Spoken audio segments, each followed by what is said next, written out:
पुण्यातील रस्त्यांवरील खड्ड्यांची अनेकदा चर्चा होत असते, पण सध्या सोशल मीडियावर अप्पर इंदिरानगर पोलिसातील मुख्य रस्त्यावरील एक अनोखा खड्डा खूप व्हायरल होत आहे.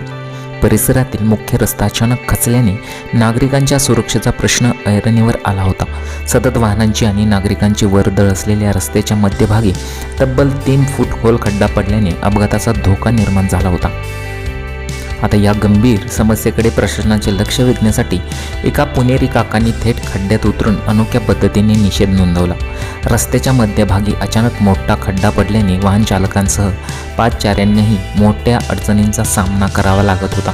विशेषतः रात्रीच्या वेळी हा खड्डा वाहन चालकांच्या लक्षात न आल्यास गंभीर अपघात होण्याची शक्यता होती.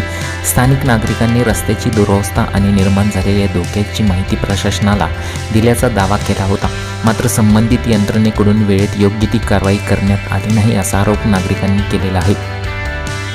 नागरिकांचा संताप वाढल्यानंतर प्रशासनाने तात्पुरती कारवाई करत खड्ड्यात भराव टाकून तो बुजवला. मात्र केवळ खड्डा बुजवणे हा कायमस्वरूपी उपाय नसल्याने स्थानिकांचे म्हणणे आहे. रस्त्यावर दर्जेदार आणि कायमस्वरूपी दुरुस्त करण्याची मागणी नागरिकांकडून केली जात आहे. मुख्यतः रस्त्यावर पुन्हा अशी परिस्थिती निर्माण झाल्यास मोठी दुर्घटना घडल्याची शक्यता आहे. त्यामुळे प्रशासन कायमस्वरूपी दुरुस्ती कधी करणार, रस्त्याच्या हा कामाचा दर्जा कोण तपासणार?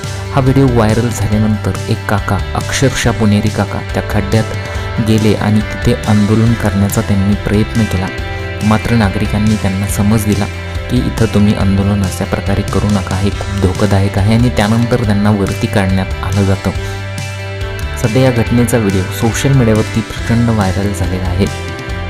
अशा दुरवस्था आणि निर्माण झालेल्या धोक्याची माहिती प्रशासनाला दिल्याचा दावासुद्धा केला होता. मात्र संबंधित यंत्रणेकडून वेळेत योग्य ती कारवाई करण्यात आली नाही असा आरोप नागरिकांनी केलेला आहे.